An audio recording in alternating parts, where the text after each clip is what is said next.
की कसम खाई थी। अगर उसने सच में कसम खाई होती, जैसा कि उसके सामने खड़े इस छोटे चोर ने कहा, तो वह उससे कैसे निपटती? मार्शल वर्ल्ड हेवनली दाओ की शपथ मार्शल वर्ल्ड हेवनली दाओ से बंधी है। उसका तो कहना ही क्या, महान मार्शल संत और मार्शल भगवान भी कभी मार्शल वर्ल्ड हेवनली दाओ की शपथ तोड़ने की हिम्मत नहीं करेंगे। यह जानलेवा हो सकता है। किंग शुआन, कसम खाओ। एक बार तुम कसम खाओगे तो मैं तुम्हारी चोटें तुरंत ठीक कर दूंगा, झाओ फेंग ने कहा। म्यू किंग शुआन को शपथ दिलाना यही उसका इरादा था। जब तक म्यू किंगक्सवान ने मार्शल वर्ल्ड के स्वर्गीय दाओ की कसम खाई है, तब तक भले ही म्यू किंगक्सवान की मार्शल ताकत 10 गुना ज्यादा हो, वह उसे फिर कभी नुकसान नहीं पहुंचा पाएगी। आखिरकार मार्शल वर्ल्ड का स्वर्गीय दाओ सबसे ऊपर है, सभी जीवित प्राणियों से ऊपर है और सभी चीजों को कंट्रोल करता है। यह कोई मजाक नहीं है। अध्याय 10 मेरे भाई की एक पत्नी है। म्यू किंगशुआन चुप रही। झाओ फेंग ने उससे आग्रह नहीं किया। धीरे धीरे समय बीतता गया और जल्द ही आधे कप चाय से ज्यादा समय बीत गया। दूसरी डिंग की पिल का असर लगभग खत्म हो गया था। म्यू किंगशुआन का ऑरा फिर से कमजोर होने लगा। झाओ फेंग का एक्सप्रेशन भी थोड़ा बदल गया। किंगशुआन की पत्नी, हम पहली बार मिले हैं। तुम मुझे नहीं जानती। तुम्हारा स्टेटस बहुत ऊंचा है, जबकि मेरा बैकग्राउंड तुम्हारे मुकाबले उतना अच्छा नहीं है। मुझे पता है कि आप मुझे नीची नजर से देखते होंगे और मुझ जैसे छोटे परिवार के किसी मामूली इंसान के साथ अपनी जिंदगी नहीं जोड़ना चाहते। लेकिन जैसा कि मैंने पहले कहा, मुफ्त में कुछ नहीं मिलता। अगर तुम चाहती हो कि मैं तुम्हें बचाऊं, तो तुम्हें एक कीमत चुकानी होगी, और वह कीमत जो मैं चाहता हूं वह यह है कि तुम मेरी पत्नी बन जाओ। मुझे लगता है कि तुम समझते हो कि अगर तुम मार्शल वर्ल्ड के हेवनली दाओ की कसम नहीं खाते, तो मैं तुम्हें नहीं बचा सकता। आखिर तुम्हारा स्टेटस और तुम्हारी मार्शल पावर दोनों ही मुझसे कहीं ज्यादा बेहतर हैं।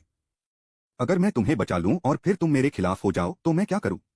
यंग मास्टर झाओ, मैं म्यू किंगशुआन मार्शल वर्ल्ड के हेवनली दाओ की कसम खाता हूं कि अगर आप मुझे बचाएंगे, तो मैं आपको बिल्कुल भी परेशान नहीं करूंगा।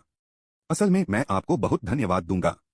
मैं आसानी से आपके झाओ परिवार को यीशुई शहर में अपनी ताकत बढ़ाने में मदद कर सकता हूं, और मैं आपको हर तरह के कल्टीवेशन रिसोर्स दे सकता हूं जिनकी आप शायद ही कल्पना कर सकते हैं। म्यू किंगशुआन ने जल्दी से कहा, लेकिन इससे पहले कि वह अपनी बात पूरी कर पाता, झाओ फेंग ने उसे टोक दिया, नहीं, मुझे सिर्फ तुम चाहिए। लगभग 20 सांसों में दूसरी डिंग ए पिल का असर पूरी तरह खत्म हो जाएगा। किंगशुआन, तुम्हारे पास जीने के लिए सिर्फ 20 सांसें बची हैं। तुम जियो या मरो, यह तुम पर है। झाओ फेंग की आवाज अचानक सख्त हो गई। म्यू किंगशुआन फिर चुप हो गया। पहाड़ों और जंगलों में डूबते सूरज की आखिरी किरणें पूरे नजारे पर फैल रही थीं, और तेज हवा पत्तों को हिला रही थी, जिससे एक डरावना और शांत माहौल बन रहा था। एक सांस, 2 सांस, 3 सांस। म्यू किंगशुआन का चेहरा पीला पड़ता गया, जबकि झाओ फेंग ने कड़वी मुस्कान दी। किंगशुआन, मैं समझता हूं तुम्हारा क्या मतलब है। मुझे माफ करना, मेरी रिक्वेस्ट ने शायद तुम्हें सच में मुश्किल में डाल दिया है। चलो बस इतना कहते हैं कि हम एक दूसरे के लिए नहीं बने हैं। झाओ को निराशा हुई। कितनी शानदार खूबसूरत लड़की है। वह इतनी घमंडी क्यों थी? क्या वह इतना बुरा था? उसकी किस्मत में टॉप लेवल का पावर हाउस बनना लिखा था। तुम्हारी हिम्मत कैसे हुई मुझे नीची नजर से देखने की? बकवास। वह खड़ा हुआ, घूमा, उसके कदम भारी थे, और उसने मॉन्स्टर से लड़ने और लेवल अप करने की इच्छा भी खो दी थी। रुको रुको, मैं तुमसे वादा करता हूं। झाओ फेंग ठिठक गया, फिर थोड़ा कांपने लगा। उसने पीछे मुड़कर म्यू किंगशुआन को देखा और हैरानी से पूछा, क्या? तुमने क्या कहा? म्यू किंगजुआन का एक्सप्रेशन बहुत उलझा हुआ था। उसने झाओ फेंग को गहराई से देखा और कहा, मैं म्यू किंगजुआन मार्शल वर्ल्ड के सबसे बड़े स्वर्गीय दाओ की पूरी ईमानदारी से कसम खाती हूं। अचानक बहुत ऊंचे आसमान से एक अजीब और पवित्र अदृश्य शक्ति अचानक नीचे आई, जिसने म्यू किंगशुआन को घेर लिया और उसके आसपास की हवा को थोड़ा बिगाड़ दिया। मैं म्यू किंगशुआन अपनी मर्जी से झाओ फेंग की पत्नी बन रही हूं। इस जन्म में और अगले जन्म में, चाहे गरीबी में हो या अमीरी में, बीमारी में हो या सेहत में, खुशी में हो या दुख में, मैं म्यू किंगशुआन हमेशा झाओ फेंग की पत्नी रहूंगी। मैं उससे प्यार करूंगी, उसे संभाल कर रखूंगी, और उसके लिए कभी कोई बुरी भावना नहीं रखूंगी। मैं उसके साथ सिर्फ अच्छी रहूंगी, सिर्फ उसके साथ बिगड़ैल व्यवहार करूंगी, और सिर्फ उसके साथ मनमानी करूंगी। मैं उसके साथ अपनी जिंदगी शेयर करने, हाथ में हाथ डालकर, और उसके साथ बिताने को तैयार हूं। स्वर्ग गवाह है कि अगर मैं यह कसम तोड़ता हूं, तो मैं म्यू किंगशुआन 5 बिजली के बोर्ड से मारे जाने, राख में बदल जाने और फिर कभी न रहने को तैयार हूं, और मेरी आत्मा को पाताल लोक में भेज दिया जाएगा, जहां मैं हमेशा के लिए कभी न खत्म होने वाली तकलीफ झेलूंगा और कभी आजाद नहीं होऊंगा। टकराना। जैसे ही म्यू किंगशुआन ने बोलना खत्म किया, उसके सामने की हवा जोरदार धमाके के साथ फट गई, और फिर बिखरी हुई हवा फिर से इकट्ठा हो गई, जिससे नाखून के आकार का रोशनी का एक अस्तव्यस्त गोला बन गया। रोशनी का गोला चमका और उसके माथे में गायब हो गया। उसी समय झाओ फेंग को अचानक और अनजाने में म्यू किंगक्सुआन के साथ एक कनेक्शन महसूस हुआ, जैसे कोई अनदेखी ताकत उसकी जिंदगी और म्यू किंगक्सुआन की जिंदगी को एक साथ कसकर बांध रही हो। झाओ बहुत खुश हुआ। वह जानता था कि यह मार्शल वर्ल्ड के स्वर्गीय दाओ की शक्तिशाली शक्ति थी, और यह मु किंगशुआन की कसम थी जिसने मार्शल वर्ल्ड के स्वर्गीय दाओ को मु किंगशुआन के साथ उसके वैवाहिक रिश्ते को स्वीकार करने के लिए मजबूर किया। पति पत्नी एक हैं, इसलिए उनकी जिंदगी स्वाभाविक रूप से म्यू किंगजुआन की जिंदगी से जुड़ी हुई है। पत्नी, मेरी प्यारी पत्नी, चिंता मत करो, मैं तुम्हारी चोटें तुरंत ठीक कर दूंगा। झाओ फेंग की आवाज उत्साह से कांप उठी। क्या आप सोच सकते हैं कि एक गरीब, बदसूरत और बेचारा लड़का जो बेहतर जिंदगी चाहता है लेकिन बार बार असलियत से टकराता है, उसे कैसा लगेगा अगर वह किसी ऐसी लड़की से शादी कर ले जिसका बैकग्राउंड अच्छा हो, जो काबिल हो और किसी परी जैसी खूबसूरत हो। मास्टर झाओ को अभी बिल्कुल ऐसा ही महसूस हो रहा है। यह आदमी इतना उत्साहित था कि उसे पंख जैसा हल्का महसूस हुआ, और उसने सिस्टम शॉप से लाइफ क्रिएशन पिल खरीदने के लिए जल्दी से 499 सुप्रीम कॉर्न खर्च कर दिए। लाइफ क्रिएटिंग पिल यूनिवर्स लेवल की एक टॉप ग्रेड हीलिंग एलिक्सिर है। मार्शल किंग लेवल से नीचे का कोई भी मार्शल आर्टिस्ट, चाहे उसकी चोट कितनी भी गंभीर क्यों न हो, तुरंत ठीक हो सकता है, जब तक इसे लेने के बाद उसकी सांस बची हो। चलो बीवी, जल्दी से यह गोली ले लो। झाओ फेंग ने धीरे से और ध्यान से म्यू किंगक्सुआन को लाइफ क्रिएटिंग पिल खिलाई। मार्शल वर्ल्ड के हेवनली दाओ की कसम ने म्यू किंगक्सुआन की बहुत सारी एनर्जी खत्म कर दी थी, जिससे पहले से ही बुरी तरह घायल म्यू किंगक्सुआन की सांस और भी फूल गई थी। लेकिन जब झाओ फेंग ने म्यू किंगशुआन के मुंह में लाइफ क्रिएटिंग पिल डाली तो उसका ऑरा एक पल में फिर से भारी और पावरफुल हो गया। उसका चेहरा जल्दी से पीला से गुलाबी हो गया और उसकी धुंधली आंखों में फिर से रोशनी आ गई। पत्नी, अब आपको कैसा लग रहा है? झाओ फेंग ने चिंता से पूछा। एक लाइफ क्रिएशन पिल की कीमत 499 सुप्रीम कॉइन्स है, जिसकी कीमत उसके मौजूदा सुप्रीम कॉइन्स के आधे से भी ज्यादा है। लेकिन झाओ दा गुआनरेन को बिल्कुल भी दुख नहीं हुआ, बल्कि उसे बहुत संतुष्टि महसूस हुई। म्यू किंगशुआन ने झाओ फेंग को खाली नजरों से देखा, फिर भी कुछ नहीं कहा। उसका एक्सप्रेशन अभी भी बहुत कॉम्प्लिकेटेड था। उसने असल में शादी कर ली। वह जिसे बचपन से कभी किसी पुरुष ने छुआ तक नहीं था, असल में शादी कर ली। हालांकि उसने पहले ही मार्शल वर्ल्ड के स्वर्गीय दाओ के सामने शपथ ले ली थी, फिर भी उसे इसे मानना मुश्किल लग रहा था। पत्नी, क्या हुआ? कुछ तो बोलो, झाओ फेंग ने फिर पूछा। वह म्यू किंगशुआन का हाथ पकड़ना चाहता था। उसने अनगिनत बार किसी लड़की का हाथ पकड़ने के बारे में सोचा था, खासकर उस लड़की का हाथ जिसे वह पसंद करता था। लेकिन जैसे ही उसका हाथ म्यू किंगजुआन की उंगलियों से टकराया, म्यू किंगजुआन को करंट लगा, उसका पूरा शरीर जोर से कांपने लगा और वह जल्दी से पीछे हट गई, कुछ कदम पीछे हट गई। झाओ फेंग का चेहरा तुरंत बहुत बदसूरत हो गया। म्यू किंगशुआन थोड़ी घबरा गई। वह अचानक 4 बैंगनी शेरों की लाशों के पास गई और अपने पैर की उंगलियों से कुछ तेज थपकी देकर उसने चारों शेरों के सिर हवा में उठा लिए। उसने हाथ बढ़ाकर 4 और शेरों के सिर अपने हाथ में ले लिए, फिर अचानक वह मोयुन रिज के बाहरी किनारे की ओर बेतहाशा भागी। झाओ फेंग हैरान रह गया। आखिरकार उसने अपनी पत्नी को पाने के लिए धमकियों और धोखे का इस्तेमाल किया, लेकिन धिक्कार है, वह भाग गई। अध्याय 11 घात। म्यू किंगजुआन बहुत तेज था, पूरी रफ्तार में झाओ फेंग से लगभग 4 गुना तेज। पलक झपकते ही म्यू किंगजुआन झाओ फेंग की नजरों से ओझल हो गया। घने पुराने जंगलों से घिरे, डूबते सूरज की हल्की रोशनी में नहाए हुए मोयुन रिज के एक खास इलाके में सिर्फ झाओ फांग की ना चाहने वाली निराश और परेशान आवाज ही गूंजती रही, जो लंबे समय तक बनी रही। वे भाग गए, वे सचमुच भाग गए। कितनी बड़ी भूल, कितनी बड़ी भूल। झाओ फेंग को इतना गुस्सा आया कि उसने अपनी छाती पीट ली और पैर पटकने लगा। उसने सब कुछ प्लान किया था, लेकिन उसे उम्मीद नहीं थी कि ऐसा होगा। धत तेरे की, तू नन से भाग सकता है लेकिन मंदिर से नहीं। जुआनजी सेक्ट का दूसरा सच्चा शिष्य है ना? किंगजुआन की पत्नी, बस तू इंतजार कर। जब मैं सही लेवल पर पहुंच जाऊंगा तो मैं पक्का जुआनजी सेक्ट जाऊंगा और पक्का करूंगा कि तू जिंदगी भर मेरी पकड़ से बच न पाए। झाओ फेंग ने खुद को दिलासा देने के लिए खुद से कहा।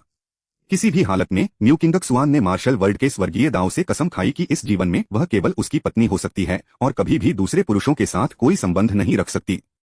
दिव्य मार्शल सुप्रीम सिस्टम के साथ उसे भरोसा था कि वह बहुत कम समय में अपनी साधना को उस लेवल तक बढ़ा सकता है जो म्यू किंगशुआन से भी आगे निकल जाए और जुआनजी संप्रदाय के सबसे ताकतवर एक्सपर्ट से भी। तब तक कहे, मॉन्स्टर्स को हराकर लेवल अप करो। मैं पागल हो रहा हूं, मैं लेवल अप करने जा रहा हूं। झाओ फेंग दहाड़ा और मोयुन रिज में और अंदर घुस गया और दुश्मन को बवंडर की तरह उड़ा ले गया। काटना। प्लेयर झाओ फैंग को ग्रीन हेडेड फील्ड टाइगर को मारने 9000 experience points, 900 true energy points और 910 meridians divine sword proficiency points पाने के लिए बधाई। काटना। पैनलिन यूलन पाइथन को मारने और 9000 experience points, 900 true energy points और 910 meridian divine sword proficiency points पाने के लिए प्लेयर झाओ फेंग को बधाई। काटना। म्यू किंगक्सुआन से प्रेरित होकर झाओ फेंग अपने मॉन्स्टर हंटिंग में पूरी एनर्जी से भरा हुआ था। रात होने तक उसने 10 मेरिडियन डिवाइन स्वॉर्ड में अपनी काबिलियत 31800 पॉइंट्स तक बढ़ा ली थी और 4 मेरिडियन स्वॉर्ड क्यूई और 4 meridian divine sword killing array को सफलतापूर्वक बना लिया था। उनका अपना लेवल भी 1 स्टार जनरल के लेवल तक बढ़ा दिया गया है। झाओ परिवार में लौटने का समय आ गया है, झाओ जुआन। हम हालांकि यह जीशान के साथ तय हुए 3 महीनों से लगभग 1 महीना पहले था, लेकिन झाओ फेंग का कल्टीवेशन लेवल पहले ही 3 स्टार मार्शल आर्टिस्ट बनने की उसकी शुरुआती उम्मीद से कहीं ज्यादा हो गया था। 1 स्टार मार्शल जनरल को पूरे यिशुई शहर में टॉप एक्सपर्ट माना जाता है। झाओ जुआन और झाओ परिवार उसकी तुलना में क्या है? वह उसी रात उस छोटे लकड़ी के घर में वापस आ गया जहां जिशान था, लेकिन जब वह घर से सिर्फ 100 मीटर दूर था तो वह थोड़ा रुका और उसका चेहरा बदल गया। अरे यार, कुछ तो गड़बड़ है। केबिन के बाहर कोई घात लगाए बैठा है। जिशान, तुम्हें बिल्कुल भी परेशानी में नहीं पड़ना चाहिए। झाओ फेंग का दिल जोर से धड़क उठा और वह केबिन की तरफ तेजी से भागा और उसके आसपास घात लगाए बैठे लोगों को पूरी तरह नजरअंदाज कर दिया। वह 100 मीटर दूर से ही इन हमलावरों का आसानी से पता लगा सकता था, जिससे पता चलता है कि घात लगाए बैठे लोग कुछ खास नहीं थे। तुम छोटे बदमाश, तुम आखिरकार आ ही गए। मैं 1 महीने से ज्यादा समय से इस जगह पर नजर रख रहा हूँ, हर दिन सिर्फ भूसा और जंगली सब्जियां खा रहा हूँ, और यह सब तुम्हारी वजह से है, छोटे कमीने। मैं तुम्हें मार डालूंगा। हे, इस छोटे कमीने के सिर के साथ यंग मास्टर जुआन हमें जरूर अच्छा इनाम देंगे। पिछले कुछ दर्जन दिनों की मुश्किल और खुले में सोना इसके लायक होगा। जैसे ही झाओ फेंग केबिन के दरवाजे पर पहुंचा, चारों तरफ से 7-8 काली शक्लें उसकी तरफ झपटी। झाओ फेंग ने इधर उधर देखा और पाया कि ये 7-8 काली शक्लें सभी जाने पहचाने चेहरे थे। डूनीमा झाओ परिवार का सदस्य है। झाओ जुआन कमीने, मैं अभी तक तुम्हें कोई परेशानी देने भी नहीं गया और फिर भी तुमने मुझसे पंगा लेने की हिम्मत की। यह झगड़ा बहुत बड़ा हो गया है। झाओ फेंग की आंखों में एक तेज जानलेवा चमक आ गई। उसे साफ साफ महसूस हो रहा था कि इस समय केबिन में कोई नहीं था। जीशान को शायद झाओ जुआन के आदमियों ने पकड़ लिया था। वे कमीने उसे ढूंढ नहीं पाए, इसलिए उन्होंने इस छोटे से लकड़ी के घर के आसपास घात लगाकर उसे रंगे हाथों पकड़ने की कोशिश की। पलक झपकते ही झाओ परिवार के 8 सदस्यों ने झाओ फेंग पर हमला कर दिया और उनमें से एक लंबे और मजबूत आदमी ने झाओ फेंग के सिर पर मुक्का भी मारा। हाँ, इस छोटे बदमाश का सिर मेरा है और किसी को भी इसे मुझसे लेने की इजाजत नहीं है। वह हट्टा कट्टा आदमी डराने के लिए हंसा। उसका नाम झाओ दानियू था और वह झाओ जुआन का सबसे बड़ा गुर्गा था। उसके पास 4 स्टार मार्शल अप्रेंटिस की साधना थी, जिससे वह झाओ डेकवान और उन 2 लोगों से कहीं ज्यादा ताकतवर था जिन्होंने झाओ फेंग को ताबूत में डाल दिया था। बेवकूफ। झाओ फेंग ठंडी मुस्कान के साथ खड़ा रहा और झाओ दानियू की तरफ इशारा किया। उसकी उंगलियों के बीच से एक लाल तलवार की चमक निकली जो लाल इंद्रधनुष की तरह झाओ दानियू की तरफ बढ़ रही थी। फुस। झाओ दानियू की भौहों के बीच अचानक खून से सना एक छेद दिखाई दिया। इस समय उसकी मुट्ठी झाओ फेंग के सिर से 1 फुट दूर थी। फिर वह एक पिचके हुए गुब्बारे की तरह जमीन पर गिर पड़ा। क्या चल रहा है? क्या झाओ डेलू ने नहीं कहा कि यह छोटा बदमाश ज्यादा से ज्यादा 3 स्टार मार्शल अप्रेंटिस है? झाओ दानियू 4 स्टार मार्शल अप्रेंटिस है। कुछ तो गड़बड़ है। जेंटलमैन, चलो साथ साथ चलते हैं। 2 मुट्ठियां 4 हाथों को नहीं हरा सकती। इस छोटे बदमाश के मेरिडियन और डेंटियन टूट गए हैं। मुझे नहीं लगता कि वह दुनिया को उल्टा पुल्टा कर सकता है। झाओ दानियू की मौत से झाओ परिवार के बाकी 7 सदस्य चौंक गए, लेकिन ऐसा लगा कि इससे उनका गुस्सा और बढ़ गया। 7 आदमी थोड़ा रुके और फिर अपनी रफ्तार ठीक की। हर कोई दूसरों को जवाब देता हुआ एक हल्का घेरा बनाकर झाओ फेंग पर फिर से हमला कर दिया। वे सब बेवकूफ हैं। झाओ फेंग ने बार बार अपनी उंगलियां हिलाईं और उसकी उंगलियों से लाल, नारंगी, पीले और हरे रंग की तलवार की एनर्जी निकली, जिससे इंद्रधनुष जैसे चमकदार रंग बने। फिर भी उसमें मारने का जबरदस्त इरादा था। पलक झपकते ही झाओ परिवार के 6 सदस्यों के दिल छेद दिए गए, उनके माथे पर छुरा घोंपा गया या उनके गले में गोली मार दी गई। बाकी व्यक्ति के हाथ पैर तलवार की एनर्जी से छेद दिए गए। आखिर 10 मेरिडियन डिवाइन स्वॉर्ड एक डिवाइन स्किल है और झाओ फेंग अब एक 1 स्टार मार्शल जनरल है। उसके सामने 7 झाओ परिवार के सदस्यों में सबसे ताकतवर सिर्फ एक 4 स्टार मार्शल अप्रेंटिस है। वे इतनी तेज और बेमिसाल तलवार की आभा का सामना कैसे कर सकते थे? बताओ, तुमने हम पर यहां कब हमला किया? तुम जीशान को कहां ले गए? झाओ फेंग ने अपने आसपास पड़ी लाशों पर नजर भी नहीं डाली। वह झाओ परिवार के उस सदस्य के पास गया जिसके हाथ पैर छिदे हुए थे और उसने ठंडी आवाज में पूछा, युवा मालिक, मुझे छोड़ दो, मुझे छोड़ दो। झाओ मिंग ने बार बार झाओ फेंग को प्रणाम किया। उसके चेहरे पर आंसू बह रहे थे। भले ही वह बेवकूफ हो, उसे इस समय एहसास हो जाएगा कि झाओ फांग ऐसा इंसान नहीं है जिससे वह निपट सके। धत तेरे की, अब तो तुम्हें पता चल गया कि मैं यंग मास्टर हूं। जल्दी करो और मेरे सवाल का जवाब दो। झाओ फेंग ने झाओ मिंग के चेहरे पर थप्पड़ मारा। उसकी आवाज और भी ठंडी हो गई। वह परेशान था क्योंकि जीशान को पकड़ लिया गया था। वह जानता था कि झाओ जुआन बेरहम और क्रूर है, और कौन जानता था कि आने वाले समय में जीशान को उसके हाथों कितनी तकलीफ सहनी पड़ेगी। यंग मास्टर, मैंने आपसे कहा था, क्या आप मेरी जान बख्श सकते हैं? झाओ मिंग ने मोलभाव किया। अगर तुमने मुझे नहीं बताया तो मैं तुम्हें अभी मार डालूंगा। क्या तुम मुझ पर विश्वास करते हो? बेशक मैं तुम पर विश्वास करता हूँ, लेकिन अगर तुम मेरी जान बचाने की गारंटी नहीं देते तो मैं कभी न कभी मर ही जाऊंगा। बेहतर है कि यह राज ही रखा जाए और आखिर में ज़ीशान को मेरे साथ जहन्नुम में जाने दिया जाए। अध्याय 12 ज़ीशान की निराशा। झाओ मिंग की आवाज धीरे धीरे सख्त होती गई। मुझे आपको यह बताने में डर नहीं लग रहा यंग मास्टर, यह हमला उस बूढ़े कमीने झाओ डेलू ने प्लान किया था। आप जानते हैं कि वह बूढ़ा आदमी कितना चालाक और बेरहम है। अगर मैंने आपको कुछ जानकारी नहीं दी होती यंग मास्टर, तो शायद आप मरकर भी ज़ीशान को नहीं ढूंढ पाते। जैसे जैसे झाओ मिंग बोलता गया, उसका कॉन्फिडेंस बढ़ता गया। झाओ परिवार में झाओ डेलू अपनी चालाकी और बेरहमी के लिए जाना जाता था। झाओ डेलू का नाम लेने से झाओ फेंग जरूर सावधान हो जाता। यह सिर्फ इसलिए हुआ क्योंकि झाओ डेलू ने झाओ फेंग की ताकत का गलत अंदाजा लगाया था, जिसकी वजह से उन्हें इस हमले में भारी नुकसान हुआ और वह अब मौत के कगार पर है। इसलिए झाओ मिंग भी झाओ डेलू के लिए गहरी नाराजगी रखता है। क्या तुम मुझे धमकी दे रहे हो? झाओ फेंग ने व्यंग्य किया। मेरी हिम्मत तो नहीं होगी, लेकिन आह! झाओ मिंग ने भी मजाक उड़ाया, लेकिन इससे पहले कि वह अपनी बात पूरी कर पाता, उसने झाओ फेंग की उंगलियों के बीच से एक तेज लाल तलवार की आभा निकलती देखी और उस तलवार की आभा ने तुरंत उसके गले को छेद दिया। मैं झाओ मिंग ने हैरानी से झाओ फेंग को देखा। उसकी हिम्मत कैसे हुई मुझ पर हाथ उठाने की? क्या वह नहीं चाहता था कि ज़ीशान जिंदा रहे? जैसे ही उसके मन में अविश्वसनीय विचार कौंधे, झाओ मिंग की आंखें धुंधली हो गईं। बेवकूफ, क्या तुम्हें सच में लगता है कि मुझे तुम्हें बताने की जरूरत है? कोई बेवकूफ भी समझ सकता है कि इसका कुछ लेना देना उस बूढ़े कमीने झाओ डेलू और उस कमीने झाओ जुआन से है। तुम बस एक मामूली इंसान हो। मैंने तुम्हें सरेंडर करने का मौका दिया था, लेकिन तुमने मना कर दिया और मुझे धमकी देने की भी हिम्मत की। तुम सच में मुसीबत मोल ले रहे हो। झाओ फेंग ने झाओ मिंग की लाश को लात मारकर दूर फेंक दिया और फिर पूरी ताकत से यिशुई शहर में झाओ परिवार की ओर भागा। यिशुई शहर में होंगताई क्लब के नंबर 1 कमरे के अंदर सिटू फैंग ने अपनी ठुड्डी सहलाई और बहुत अच्छे मूड में उस खूबसूरत जवान औरत को कामुकता से घूर रहा था। मैंने कभी उम्मीद नहीं की थी कि इस दूर यिशुई शहर में इतनी अच्छी लड़की होगी।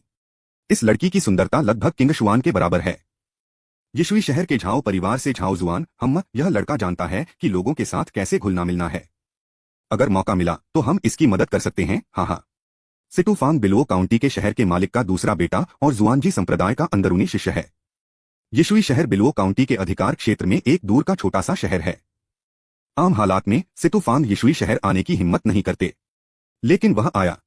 लेकिन उसने सुना कि जुआनजी सेट का दूसरा सच्चा शिष्य मु किंग जुआन किसी खास वजह से अकेले मोलुन रिज गया था और आखिरकार कुछ समय के लिए यिशुई शहर में रुकेगा। जिस पल से उसने जुआनजी सेट में एंट्री की और पहली बार म्यू किंग जुआन को देखा, सिटू फेंग उससे प्यार करने लगा। असल में उसका मोह एक बिगड़ा हुआ अधिकार जताने जैसा था।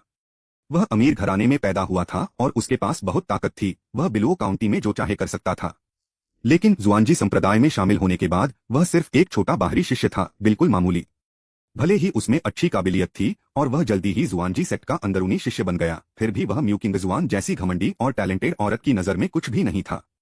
म्यू किंग शुआन ने कभी भी उसे सीधे नहीं देखा। भले ही उसने उसके लिए अपने प्यार का इजहार पागलपन से किया, लेकिन इससे उसे जरा भी फर्क नहीं पड़ा। लेकिन उसने कभी हार नहीं मानी और उसने मन ही मन कसम खाई कि वह इस जीवन में म्यू किंग शुआन को जरूर अपने वश में कर लेगा। इसलिए वह म्यू किंग शुआन की हर हरकत पर ध्यान देता था और उसका फायदा उठाने का कोई भी मौका ढूंढता रहता था। उनके विचार में म्यू किंग शुआन का यिशुई शहर और मोयुन रिज का दौरा एक बहुत बड़ा मौका था। यिशुई शहर बिलुओ काउंटी के अधिकार क्षेत्र में है। वह बिलुओ काउंटी का स्थानीय राजकुमार है। वह बिलुओ काउंटी और यहां तक कि यिशुई शहर में भी बहुत ज्यादा ताकत जुटा सकता है। इस बार भले ही इसका मतलब धोखा देना हो, नींद की दवाइयों का इस्तेमाल करना हो या नशा देना हो, वह म्यू किंग शुआन को पाने का पक्का इरादा कर चुका है। सबसे ताकतवर औरत भी एक बार जब आप उसके शरीर को पा लेते हैं और कुछ मीठे शब्दों के साथ हम। अचानक जैसे ही वह यिशुई शहर पहुंचा और होंगताई गिल्ड हॉल में चेक इन किया, झाओ परिवार के युवा मास्टर झाओ जुआन ने उसे एक बहुत ही सुंदर लड़की भेजी। वह लड़की बहुत सुंदर है। यह झाओ जुआन मेरे दिल को समझता है, बुरा नहीं है। सीटू फैन ने उस लड़की को बड़ी बड़ी आंखों से देखा जो अभी भी नंगी थी। उसके कपड़े बिखरे हुए थे, जिससे उसकी बर्फ जैसी सफेद स्किन दिख रही थी। अच्छा, बहुत अच्छा। लड़की को जोर जोर से लड़ते हुए देखकर उसके चेहरे पर शर्म, गुस्सा और निराशा का मिलाजुला भाव था। सिटू फैंग को अपने पेट के निचले हिस्से में गर्मी महसूस हुई। वह तुरंत बेचैन हो गया और उसकी आंखें हल्की लाल हो गईं। उसने अपने सूखे होंठ चाटे, अपने कपड़े उतारे और लड़की की ओर चल दिया। मेरी छोटी सी सुंदरी, मैं यहाँ हूँ। ज़ीशान बिस्तर पर लेट गई और निराशा में अपनी आंखें बंद कर लीं। उसके हाथ और पैर गाय के चमड़े की रस्सी से बंधे थे और वह संघर्ष नहीं कर सकती थी। वह जितना संघर्ष करती उतनी ही कसकर बंध जाती। वह आत्महत्या करने के लिए अपनी जीभ काटना चाहती थी, लेकिन झाओ जुआन ने पहले ही उसका जबड़ा उखाड़ दिया था, इसलिए वह कोई जोर नहीं लगा सकी। जैसे जैसे वह युवक उसके करीब आता गया, उसके चेहरे पर एक कामुक मुस्कान थी, वह बस मरना चाहती थी। यंग मास्टर जीशान आपसे फिर कभी नहीं मिल पाएगा। जीशान को अफसोस है। अलविदा। एक एक करके चमकते हुए आंसू जीशान के गालों पर बहने लगे। उसने कभी सपने में भी नहीं सोचा था कि मोयुन रिज में छिपी हुई वह कुछ ही दिनों में झाओ जुआन के गुर्गों द्वारा पकड़ ली जाएगी। उसने कभी सपने में भी नहीं सोचा था कि झाओ जुआन उसे एक तोहफे की तरह समझेगा, उसे अपने सामने इस जवान आदमी को दे देगा और उसे बेइज्जत और अपवित्र करने देगा। झाओ जुआन, झाओ जुआन। जीशान बहुत गुस्से से भर गई। अगर वह कर सकती तो वह 1000 बार 10,000 बार मरना पसंद करती ताकि झाओ जुआन को नरक में घसीटा जा सके। जीशान को सिटू फेंग को देने के बाद झाओ जुआन ने होंगताई क्लब को तुरंत नहीं छोड़ा। इसके बजाय उसने एक छोटा प्राइवेट कमरा बुक किया, अपने लिए एक ड्रिंक बनाई और चुपचाप इंतजार किया। वह अपना मजा खत्म करने के बाद सीटू फैंग को बुलाता था। वह बता सकता था कि सीटू फैंग उसके तोहफे से बहुत खुश था। आखिर जीशान एक खूबसूरत इंसान था जो किसी आसमानी जीव जितना ही खूबसूरत था। अगर सीटू फैंग का बैकग्राउंड ताकतवर न होता और अगर वह सीटू फैंग की अच्छी तरफ नहीं आना चाहता था ताकि झाओ परिवार की ताकत कम समय में फिर से बढ़ सके, तो वह इतनी खूबसूरत इंसान को देने को तैयार नहीं होता। पूरे यशवी शहर में पिछले 50 सालों में जीशान जैसी कोई सुंदरी नहीं दिखी। अरे, अब जब मैं इसके बारे में सोचता हूँ तो मुझे सच में लगता है कि मैंने कुछ खो दिया है। जीशान के बहुत खूबसूरत चेहरे की तस्वीर झाओ जुआन के दिमाग में घूम गई और वह अचानक थोड़ा उदास हो गया। उसने अपने कप में रखी वाइन एक ही घूंट में पी ली और फिर बड़े बड़े कौर भर भर कर खाने लगा। इस समय झाओ परिवार के घर पर झाओ डेलू अचानक कुछ चिंतित हो गया। पूरे 2 महीने बीत गए हैं और झाओ दानियों ने एक भी मैसेज वापस क्यों नहीं भेजा? क्या ऐसा हो सकता है कि उन्होंने उस छोटे बदमाश झाओ फेंग के लौटने का अभी तक इंतजार नहीं किया है? इसका कोई मतलब नहीं है। उस छोटे कमीने और उस छोटे कुत्ते जीशान के बीच गहरी दोस्ती है। वह उस छोटे कुत्ते जीशान को मोयुन रिज जैसी खतरनाक जगह पर पूरे 2 महीने तक अकेला नहीं छोड़ सकता था। क्या ऐसा हो सकता है कि वह छोटा बदमाश मोयुन रिज में पहले ही मर चुका है? लेकिन अचानक मेरे दिल में घबराहट, उलझन और चिंता की भावना क्यों पैदा हुई?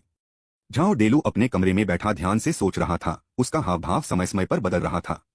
अचानक कमरे के बाहर से घबराहट से भरी आवाज आई, स्टीवर्ड, यह बहुत बुरा है।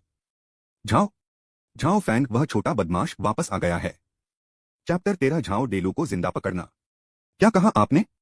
झाओ डेलू अचानक खड़ा हुआ, दरवाजा धक्का देकर खोला और बाहर चला गया। उसने मैसेंजर का कॉलर पकड़ा और थोड़ी गुस्से वाली नजर से पूछा, फिर से कहो। बटलर, वह कमीना झाओ फेंग वापस आ गया है। झाओ झोंग की आवाज डर से कांप उठी। झाओ दानियो कहाँ है? झाओ मिंग कहाँ है? झाओ हु कहाँ है? झाओ डेलू ने बार बार पूछा। मैं उन्हें नहीं देख पा रहा हूं। कोई हैरानी नहीं कि मैं अचानक घबरा गया। उस छोटे बदमाश। झाओ डेलू का चेहरा स्याही की तरह काला हो गया था। उसे पक्का यकीन था कि झाओ दानियो और बाकी लोग मारे गए हैं। वह सोच रहा था कि झाओ फेंग के पास ऐसी कौन सी चालें हैं जिससे वह झाओ दानियो और बाकी लोगों को मार सका और फिर उन्हें मारने के लिए वापस आने की हिम्मत कर सका। तुरंत इंपीरियल गार्ड्स को बताओ कि गुंडे परिवार में घुस आए हैं और उनसे उस छोटे बदमाश को मरवा दो। झाओ डेलू चिल्लाया। यशवी शहर में किसी भी साइज का कोई भी परिवार एक प्राइवेट आर्मी रखेगा। प्राइवेट आर्मी का मकसद दुश्मनों को दबाना, परिवार की रक्षा करना और किसी भी दंगे को शांत करना है। इंपीरियल गार्ड झाओ परिवार की प्राइवेट सेना थी। फॉरबिडन मार्शल आर्मी के कमांडर झाओ जियोंग झाओ परिवार के 3 सबसे मजबूत सदस्यों में से एक हैं। सिर्फ कबीले का लीडर जो अकेले रह रहा है और सुप्रीम एल्डर जो कई सालों से अकेले रह रहे हैं ही उसे काबू में रख सकते हैं। चाहे उस छोटे कमीने झाओ फेंग के पास कितनी भी चालें हों, जब तक झाओ जियोंग बीच में आता है वह उसे आसानी से दबा पाएगा। तुम छोटे कमीने, तुम्हारे पास स्वर्ग का रास्ता है लेकिन तुम नरक में घुसना चाहते हो। इस बार तुम वापस आए हो, दोबारा जीने के बारे में सोचना भी मत। झाओ डेलू ने डरावनी हंसी हंसी और एक झटके में झाओ के घर के मेन गेट की तरफ भागा।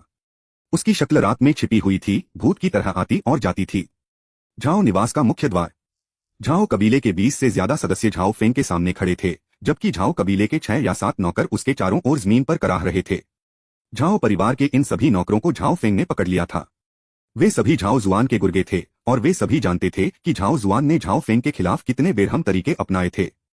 इसलिए जब उन्होंने झाओ फेंग को झाओ परिवार में लौटते देखा तो उन्होंने तुरंत उस पर हमला कर दिया। वे उसे पकड़कर झाओ जुआन के सामने पेश करके उसका फायदा उठाना चाहते थे। उनकी नजर में झाओ फांग एक बेकार आदमी था, लेकिन उन्हें क्या पता था कि उनकी आंखों में जो कचरा है वह इतना ताकतवर होगा। लगभग बिना किसी कोशिश के उसने उन सबको जमीन पर गिरा दिया, जिससे वे बुरी तरह घायल हो गए। असल में झाओ फेंग ने अभी तक उन्हें नहीं मारा था। आखिरकार यह झाओ परिवार का घर है। झाओ परिवार के पक्के नियमों में से एक है भाईचारे को पूरी तरह से मना करना। हालांकि झाओ कबीले के मुखिया का झाओ फेंग पर से भरोसा उठ गया है, लेकिन उन्होंने अभी तक उसे युवा मालिक के पद से नहीं हटाया है। इसलिए झाओ फांग अभी भी नाम के लिए झाओ परिवार का युवा मालिक है। क्योंकि वह यंग मास्टर है, इसलिए उसके लिए सबके सामने झाओ परिवार के पक्के नियमों को तोड़ना सही नहीं है।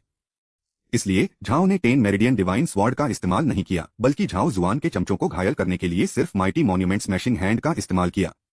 Mighty stone tablet smashing technique के साथ भी एक स्टार मार्शल जनरल के तौर पर झाओ फेंग का अभी का कल्टीवेशन लेवल झाओ परिवार के इन नौकरों, जो सिर्फ मार्शल अप्रेंटिस लेवल पर थे, के झेलने से कहीं ज्यादा था। कल्टीवेशन लेवल में इतने बड़े अंतर की वजह से झाओ जुआन के गुर्गे उसके सामने कागज जैसे लगते थे। मेरे रास्ते से हट जाओ। झाओ कबीले के गुर्गों के ग्रुप को हटाने के बाद झाओ फेंग ने अपना रास्ता रोक रहे झाओ कबीले के करीब 20 सदस्यों पर दहाड़ा। ये लोग सिर्फ तमाशा देखने के लिए वहां थे। झाओ फेंग को अचानक इतना गुस्सैल होते देख उन्हें अजीब लगा, लेकिन उन्हें अनजाने में उससे डर भी लगा।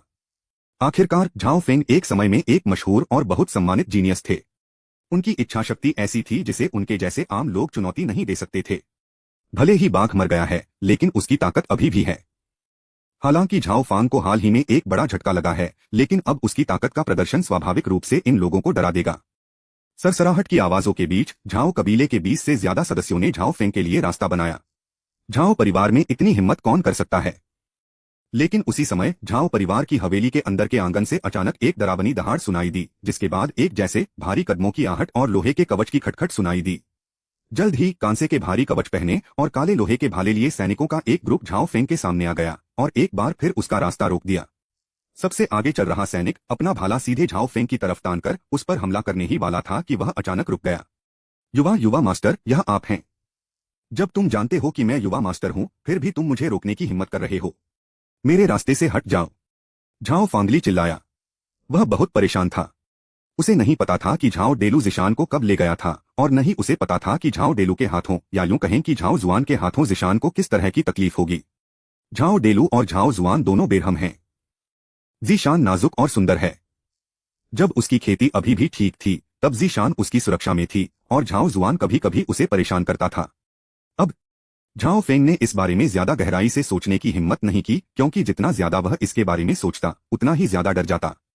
अब वह बस झाओ डेलू को जल्द से जल्द पकड़ना चाहता था। मुझे माफ करना, लेकिन यह मेरा फाराजा है और मैं पीछे नहीं हट सकता। प्लीज मेरे साथ आइए यंग मास्टर, और कमांडर को समझाइए कि क्या हुआ। इंपीरियल गार्ड्स के इस ग्रुप को लीड कर रहे सैनिक झाओ फेंग ने झाओ फेंग के चेहरे पर चिंता और ठंडी चीख को नजरअंदाज कर दिया।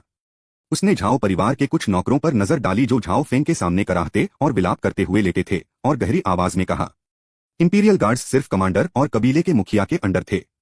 भले ही झाओ फेंग झाओ कबीले का युवा मालिक था, लेकिन उसकी नजर में वह कुछ खास नहीं था।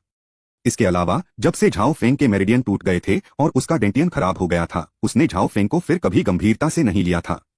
उनके विचार में युवा मास्टर झाओ फेंग को कबीले का लीडर जल्द या बाद में हटा देगा। इसके अलावा कबीले के लीडर ने झाओ फेंग को पहले ही छोड़ दिया है।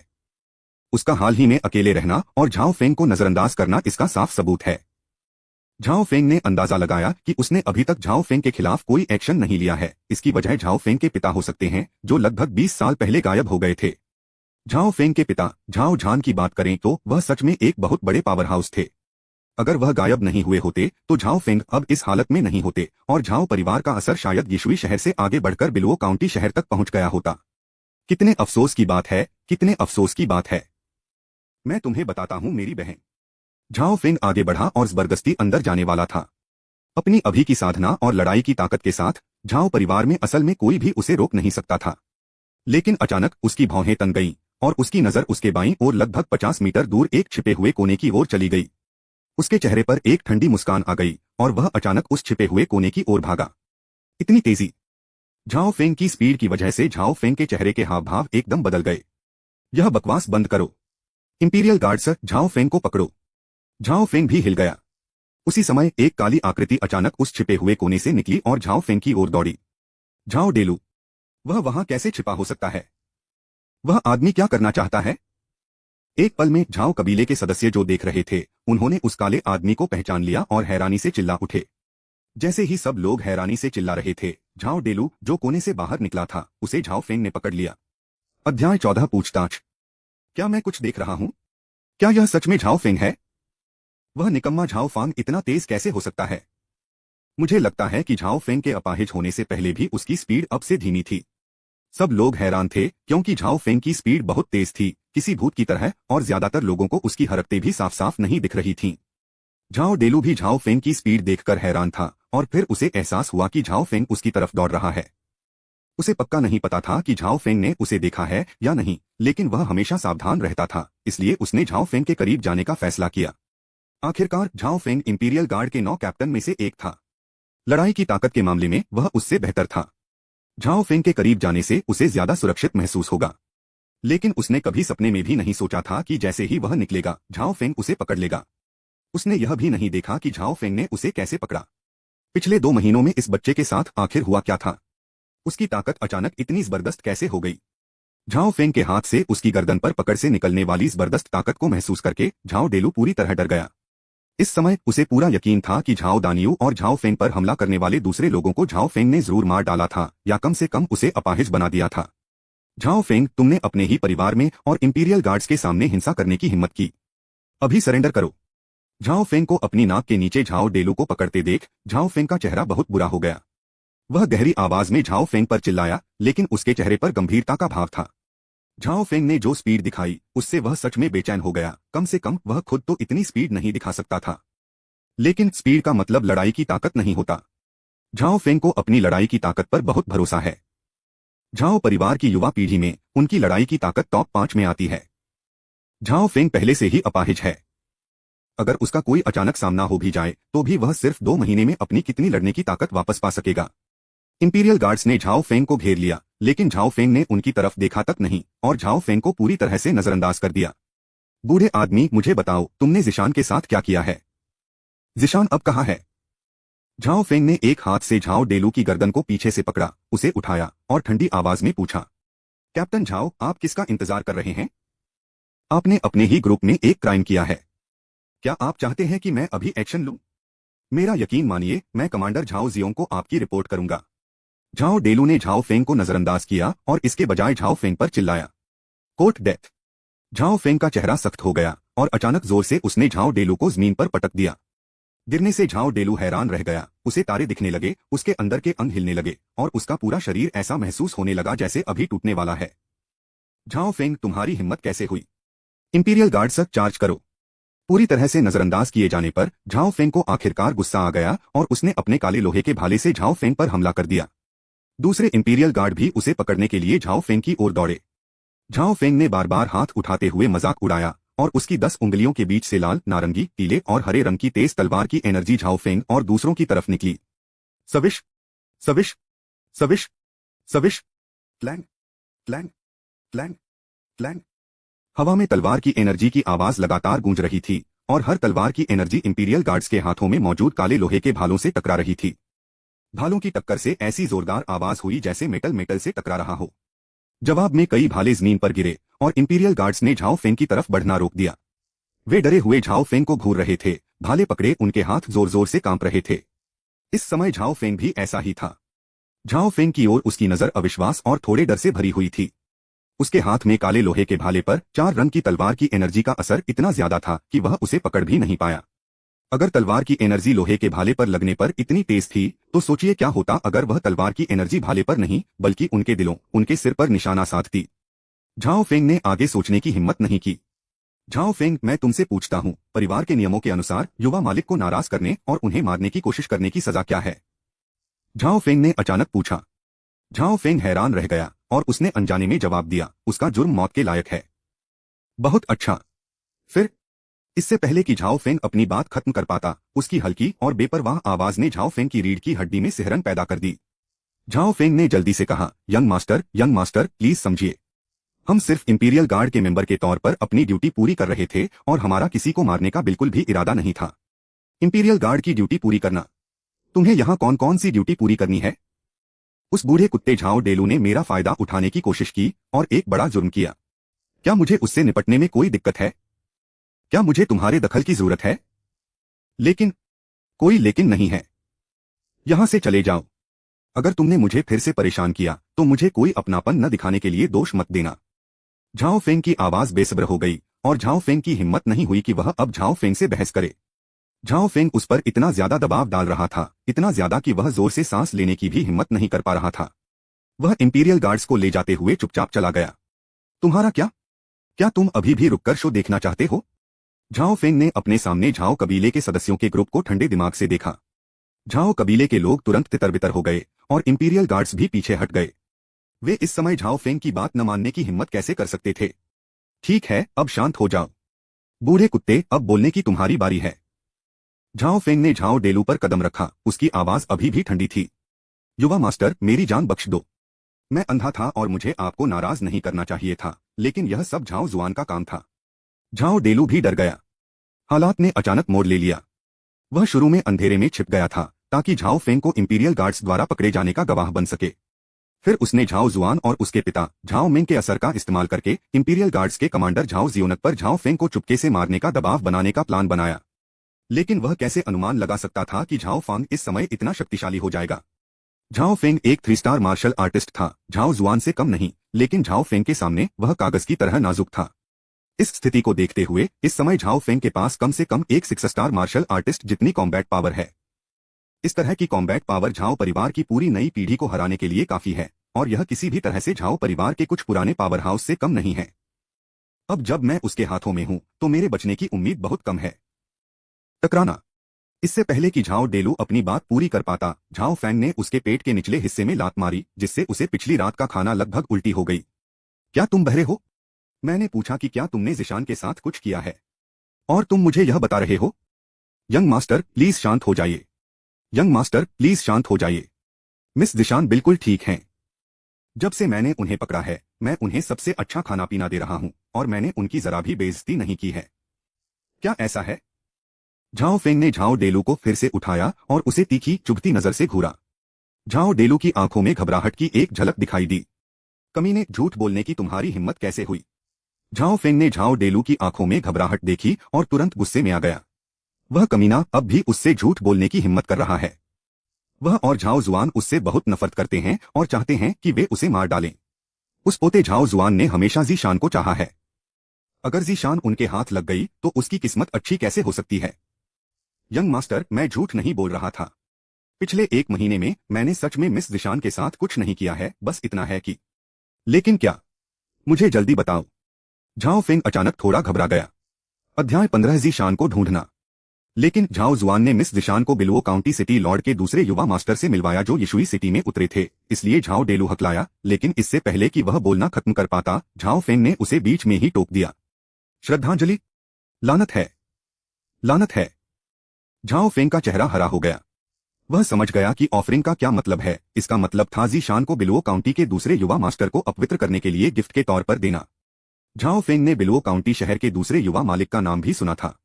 वह आदमी बस एक कामुक लालची था। अगर जीशान उस आदमी के हाथों में पड़ गई तो उसका अंत अच्छा कैसे हो सकता है? कमीने, कमीने। झाओ फेंग गुस्से से कांप उठा। उसने झाओ डेलू का गला कसकर पकड़ लिया और ठंडी आवाज में पूछा, बताओ, उस कमीने झाओ जुआन ने जीशान को बिलुओ काउंटी सिटी लॉर्ड के दूसरे युवा मास्टर को कब दिया? वे अब कहाँ हैं? बस 1 घंटा पहले। वे अभी होंगताई क्लब में हैं। यंग मास्टर, मेरी जान बख्श दो। झाओ फेंग के उसका गला पकड़ने की वजह से झाओ डेलू को सांस लेने में बहुत मुश्किल हो रही थी। थोड़ी ही देर में उसका चेहरा लाल हो गया और वह सांस लेने से ज्यादा सांस छोड़ रहा था। वह इतना डरा हुआ था कि उसने कुछ भी छिपाने की हिम्मत नहीं की। 1 घंटा। मुझे उम्मीद है कि बहुत देर नहीं हुई होगी। मुझे उम्मीद है कि बहुत देर नहीं हुई होगी। झाओ फेंग ने थोड़ी राहत की सांस ली, फिर झाओ डेलू के माथे पर उंगली रखी। उंगली से लाल तलवार की एनर्जी निकली जो झाओ डेलू के माथे को भेदती हुई निकल गई। झाओ फेंग, तुमने भाईचारे के पक्के नियम को तोड़ने की हिम्मत कैसे की? तुम एक भयानक मौत मरोगे। तुमने मुझे नुकसान पहुंचाने की साजिश रची और जिशान के साथ ऐसा बर्ताव किया। क्या तुम्हें सच में लगता है कि मैं तुम्हें ऐसा करने दूंगा? बकवास। परिवार के पक्के नियम पूरी तरह बकवास हैं। झाओ फेंग ने झाओ डेलू की लाश को ठंडी नजर से देखा, फिर मुड़कर होंगताई क्लब की ओर तेजी से भागा। होंगताई क्लब हाउस, कमरा न 1, शीर्ष श्रेणी। झाओ जुआन ने जीशान को देखा, जिसका जेड जैसा शरीर बिस्तर पर पड़ा था। उसकी आंखें एक मोटी भेड़ पर भूखी भेड़िए जैसी नजर दिखा रही थीं। बहुत बढ़िया, बिल्कुल बढ़िया। मुझे उम्मीद नहीं थी कि इस दूर यिशुई शहर में ऐसा हीरा मिलेगा। यह औरत उन सभी औरतों से ज्यादा मजेदार है जिनके साथ मैंने पहले कभी खेला है। मुझे हैरानी है कि क्या मैं भविष्य में म्यू किंगक स्वान के साथ इतना मजा ले पाऊंगा। सीटू फैन की आंखें तेजी से लाल हो गईं। जीशान के स्टिम्युलेशन से उसका खून खौल उठा और उसे लगा जैसे उसका निचला शरीर फटने वाला है। सुंदर, इधर आओ, मैं तुम्हें इस दुनिया का सबसे बड़ा सुख दिखाऊंगा। मैं गारंटी देता हूं कि तुम स्वर्ग में होगे। सीटू फैन आगे बढ़ा, जीशान के शरीर से बंधन हटाने ही वाला था। युवा मास्टर, मुझे बहुत खेद है। मुझे बहुत खेद है। मैं अगले जन्म में ही आपकी सेवा कर सकता हूं। जीशान के चेहरे पर टूटे हुए मोतियों की तरह आंसू बह रहे थे। वह मौत के लिए तैयार थी, लेकिन फिर भी हिल नहीं पा रही थी। टकराना। लेकिन उसी समय ऊपर वाले कमरे का कसकर बंद दरवाजा अचानक जोरदार धमाके के साथ खुल गया और एक आदमी तीर की तरह कमरे में घुस आया। जीशान, मेरे सामने इतनी बदतमीजी करने की हिम्मत कौन कर सकता है? तुम कमीने, तुम मरने के लायक हो। अचानक हुई इस घटना से सिटू फैंग चौंक गया और फिर वह गुस्से में आ गया। वह बिलुओ काउंटी के शहर के मालिक का दूसरा बेटा है। उसका रुतबा यिशुई शहर के मालिक से कई गुना ज्यादा है। इस छोटे से यिशुई शहर में कौन उसे नाराज करने की हिम्मत करेगा, खासकर तब जब वह कुछ अच्छा करने वाला था। यह उनके खिलाफ सबसे बड़ा उकसावा है। लेकिन कमरे में घुसी एक आदमी ने उसे गाली दी और फिर सीधे उस पर हमला किया और अपनी हथेली से उसके दिल पर वार किया। Court death. सिटू फैन ने मुंह बनाया और सीधे उस व्यक्ति की हथेली पर मुक्का मारा। वह जुआनजी संप्रदाय का एक अंदरूनी शिष्य था और उसकी साधना एक स्टार मार्शल जनरल के लेवल तक पहुंच गई थी। इस छोटे से यिशुई शहर में उसकी साधना सबसे अच्छी थी। वह अचानक प्रकट हुए इस व्यक्ति से क्यों डरेगा? टकराना। उनकी मुट्ठियों के टकराने से सिटू फैन कई कदम पीछे हट गया, यहां तक कि बिस्तर से गिर गया। अचानक जो आकृति दिखाई दी वह भी पागलों की तरह पीछे हट गई। लेकिन सिटू फैन ने देखा कि धक्का देते समय वह आकृति असल में जीशान को पकड़कर अपनी बाहों में खींचने में कामयाब हो गई और जीशान के शरीर के चारों ओर चादर लपेटने में भी कामयाब रही। लड़के, तुम कौन हो? जब वह संभला तो सिटू फैन को वह आकृति साफ साफ दिखी। वह लगभग 16 साल का एक लड़का था जिसने गहरे नीले रंग की मार्शल आर्ट की ड्रेस पहनी हुई थी। वह लंबा और पतला था, उसके चेहरे पर सुंदर नैनंश थे और उसका आभामंडल बहुत शानदार था, जिससे साफ पता चल रहा था कि वह एक बहुत कुशल साधक था। यिशुई शहर में इतना युवा जीनियस कब से आ गया? सीटू फैन ने मन ही मन सोचा। उसका दिल डर से जोर जोर से धड़क रहा था। युवा मास्टर, क्या यह सच में आप हैं? मैं सपना तो नहीं देख रहा हूं, है न? जीशान झाओ फेंग की बाहों में लिपटी हुई थी, उसकी आंखें चमक रही थीं, उसका चेहरा अविश्वास से भरा हुआ था। कमरा नंबर 1 में अचानक जो लड़का दिखाई दिया वह कोई और नहीं बल्कि झाओ फांग था। झाओ डेलू को मारने के बाद वह हांगताई क्लब पहुंचा, कई गेस्ट रूम में तोड़फोड़ की और कम से कम समय में जीशान को ढूंढ निकाला। किस्मत से मेरा भाई काफी तेज था। जीशान को अपनी बाहों में देखकर झाओ फेंग को डर का एहसास हुआ। यह इतना करीब था, इतना बहुत करीब कि जीशान इतना करीब थी, मुझे डर था कि वह कमीना उसे बर्बाद कर देगा। जीशान के मजबूत इरादों को देखते हुए अगर उसके साथ बुरा बर्ताव होता तो वह आत्महत्या कर सकती थी। अरे यार, अगर मेरी औरत को किसी दूसरे आदमी ने सुसाइड के लिए मजबूर किया तो यह मंजूर नहीं होगा। झाओ फेंग ने जीशान को कसकर पकड़ा और धीरे से उसे दिलासा दिया। जीशान, तुम सपना नहीं देख रही हो, यह सब सच है। युवा मालिक आ गए हैं, लेकिन उन्हें देर हो गई है और तुम्हारे साथ गलत हुआ है। युवा मास्टर। झाओ फेंग की बातों से जीशान की आंखों में आंसू आ गए। उसने झाओ फेंग को कसकर गले लगा लिया, जैसे यह पक्का करना चाहती हो कि सब कुछ सच है। जो कुछ भी अभी हुआ था, सारी शर्म, गुस्सा, शिकायत, डर और दहशत, इस पल यह सब क्रिस्टल आंसुओं में बदल गया। युवा मालिक, जीशान को खेद है, जीशान अब पवित्र नहीं रहा। जीशान।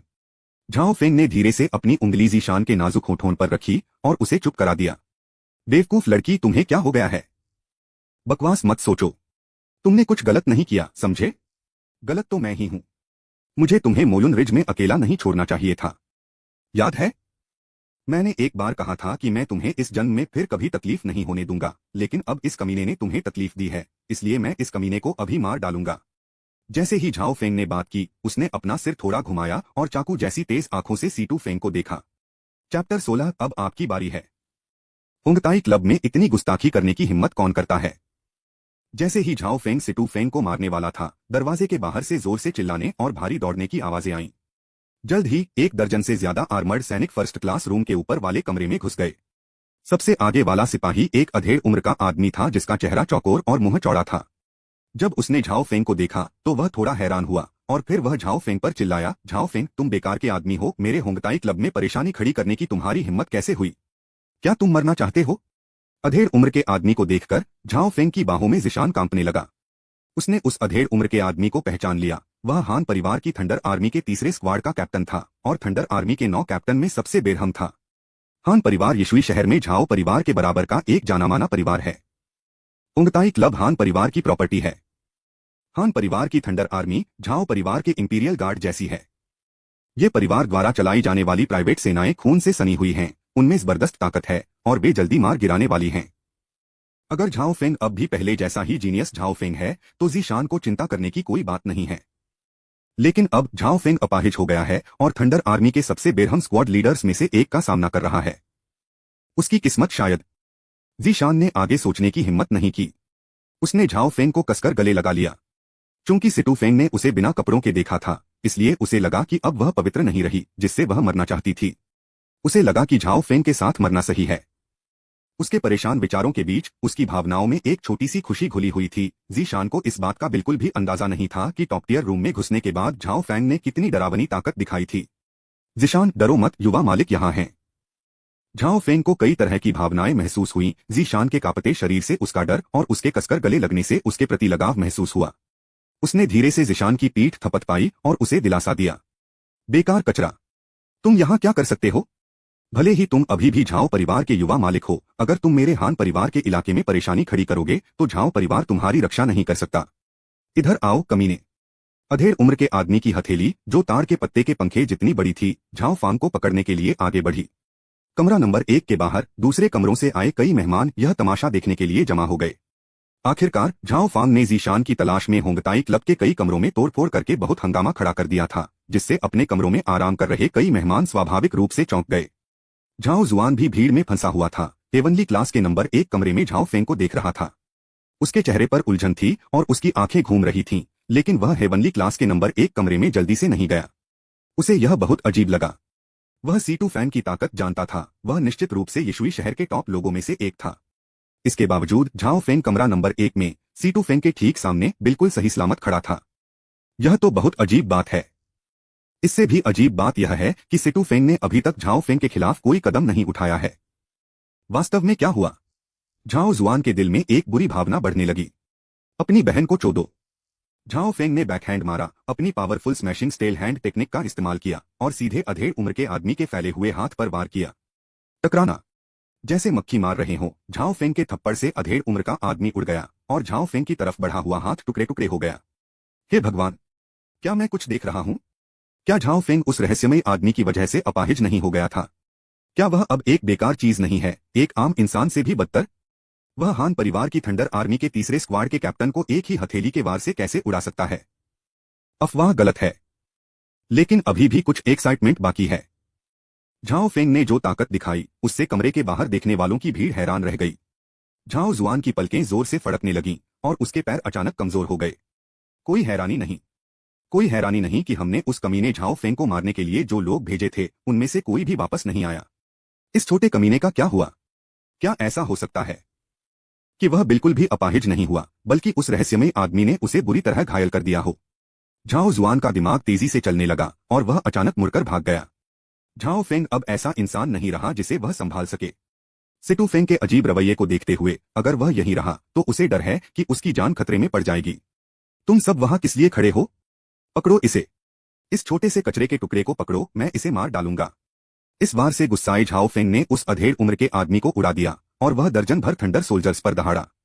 दर्जन भर थंडर सोल्जर्स तुरंत झाओ फेंग की ओर झपटे। उनका मारने का इरादा बहुत ज्यादा था और उनका डरावना ऑरा साफ महसूस हो रहा था। तुम कमीनों, यहां से चले जाओ। झाओ फेंग दहाड़ा और उसके मुंह से सुनहरी लहरें फैली जो उसकी ओर आ रहे थंडर सोल्जर्स के ग्रुप से टकराईं। Universal level supreme martial skill golden lion roaring heaven technique. यह वह सुपर मार्शल स्किल है जिसे झाओ फेंग ने मोयुन रिज में 4 पर्पल जुआन लायंस को मारने के बाद डिवाइन मार्शल सुप्रीम सिस्टम से निकाला था। यह एक साउंड बेस्ट मार्शल आर्ट है। Sound based martial arts group battle के लिए सबसे अच्छे होते हैं। यह golden lion roaring heaven technique universe level का एक टॉप ग्रेड मार्शल आर्ट है। मार्शल किंग रेल्म एक्सपर्ट के लिए भी यह एक बहुत गहरी और खतरनाक मार्शल आर्ट है। वे थंडर सोल्जर्स, जिनमें से हर एक का कल्टीवेशन लेवल सिर्फ मार्शल अप्रेंटिस था, golden lion roaring heaven technique की पावर का कोई मुकाबला नहीं थे। एक एक करके सुनहरी लहरों के छल्लों से घायल हुए लोग बुरी तरह घायल हो गए और खून उगलते हुए पीछे की ओर उड़ गए। नंबर 1 कमरे के अंदर का दरवाजा, खिड़की की सलाखें और टेबल, कुर्सियां और बिस्तर सब सुनहरी आवाज की लहरों के छल्लों से धूल में मिल गए। जो किराएदार बाहर हंगामा देख रहे थे, वे भी ज्यादातर शॉकवेव से घायल हो गए। ऐसा इसलिए हुआ क्योंकि जब उन्होंने देखा कि हालात खराब हैं तो वे जल्दी से पीछे हट गए, नहीं तो उन्हें और भी ज्यादा चोट लग सकती थी। एक दहाड़ की ताकत सच में हैरान करने वाली है। सिर्फ सीटू फैंग ही कमरे में सही सलामत खड़ा था, लेकिन झाओ फैंग की तरफ उसकी नजर और भी गंभीर थी, यहाँ तक कि डर से भी भरी हुई थी। युवा मास्टर, आप इतने शक्तिशाली कैसे हो गए? जीशान बड़ी बड़ी आंखें करके देख रही थी, उसकी आंखें अभी भी आंसुओं से गीली थीं, और उसे यकीन नहीं हो रहा था। जब झाओ फेंग अभी दहाड़ी तो उसने अपनी असली एनर्जी का इस्तेमाल उसके कानों को बचाने के लिए किया, इसलिए भले ही जीशान झाओ फेंग के बगल में थी, उसे कोई नुकसान नहीं हुआ। अब उसे झाओ फेंग की सुरक्षा की चिंता नहीं थी, अब उसे बस उसके बारे में जानने की उत्सुकता थी। बिल्कुल। तुम मुझे क्या समझते हो? मैं तुम्हारा छोटा मालिक हूँ। अगर मैं इतना ताकतवर नहीं हूँ तो मैं तुम्हारी जैसी छोटी लड़की की रक्षा कैसे कर सकता हूँ? जीशान के चेहरे को देखकर जहां से डर पूरी तरह गायब हो गया था, झाओ फेंग बहुत अच्छे मूड में था। उसने अपनी उंगली बढ़ाकर जीशान के गोरे गाल पर धीरे से थपथपाया, जिससे उसका चेहरा लाल हो गया। वह सुंदरी शर्मा गई, वह बहुत ही शानदार लग रही थी, जिससे झाओ फेंग का दिल धड़कने लगा। लेकिन मास्टर झाओ यह नहीं भूले थे कि इस टॉप क्लास कमरे में एक आदमी था जिसने जीशान का शरीर लगभग बर्बाद कर दिया था। मास्टर झाओ, क्या आप ऐसे किसी को जो उनसे एक औरत चुराना चाहता है, खासकर जो इतने घटिया और बेशर्म तरीकों का इस्तेमाल करता है, बच निकलने दे सकते हैं? बिल्कुल नहीं। तो झाओ दा गुआनरेन का चेहरा तमतमा गया, उसकी आंखों में जानलेवा इरादे चमक उठे और उसने तुरंत सीटू फैंग को घूरते हुए ठंडे अंदाज में कहा, कमीने, अब तुम्हारी बारी है। क्या तुम मरने के लिए तैयार हो? अध्याय 17। तुम सिर्फ एक कचरा हो। झाओ फेंग, मुझे लगता है कि हमारे बीच कुछ गलतफहमी हो सकती है। झाओ फेंग के गुस्से भरे सवालों का सामना करते हुए सिटू फेंग की पलकें जोर से फड़की और उसकी आंखों में एक तेज चमक आ गई। वह अमीर खानदान से थे, बचपन से ही लाड़ प्यार में पले बढ़े और खास सुविधाएं पाई। उनके साथ ऐसा बुरा बर्ताव कब हुआ था? लेकिन झाओ फेंग की ताकत देखकर वह घबरा गया, यह कम से कम एक स्टार मार्शल जनरल जितनी ताकत थी। उसे झाओ फेंग से निपटने में पूरा भरोसा नहीं था। इसके अलावा उसने झाओ फेंग की रेप्यूटेशन के बारे में सुना था। जब झाओ फेंग अपनी शोहरत की ऊंचाई पर था तो बिलुओ काउंटी में यान परिवार भी उससे बहुत प्रभावित था, और यान परिवार के मुखिया तो अपनी सबसे टैलेंटेड तीसरी बेटी की शादी झाओ फेंग से करना चाहते थे। हालांकि ऐसी अफवाहें हैं कि झाओ फेंग अपाहिज हो गया है, लेकिन अब झाओ फेंग अपाहिज जैसा बिल्कुल नहीं दिखता। सीटू फैंगमो को पता नहीं था कि इतने शानदार जीनियस के पास क्या तुरुप के पत्ते हैं। बाद में पछताने से अच्छा है कि पहले ही सुरक्षित रहें वाली सोच के साथ उसने जबरदस्ती अपना गुस्सा दबाया और झाओ फैंग से बात करते हुए अपना गुस्सा शांत किया। अरे कमीने, यह एक गलतफहमी है। तुमने जिशान के साथ ऐसा किया, क्या तुम्हें सच में लगता है कि मैं तुम्हें छोड़ दूंगा? झाओ फेंग से निकलने वाला जानलेवा ऑरा और मजबूत होता गया। बस यह सोचकर कि कैसे सिटू फेंग ने जीशान को दबाया था और लगभग उसके अंदर के अंडरगारमेंट को उतार ही दिया था, उसके अंदर एक अजीब सा गुस्सा महसूस हुआ जिसे बताया नहीं जा सकता। उस कमीने को मरना ही होगा। झाओ फेंग, मेरी बात सुनो। सिटू फेंग की पलकें और भी जोर से फड़कने लगीं। उसने खुद को शांत करने के लिए कुछ गहरी सांसें लीं और कहा, मुझे नहीं पता था कि यह औरत तुम्हारी है।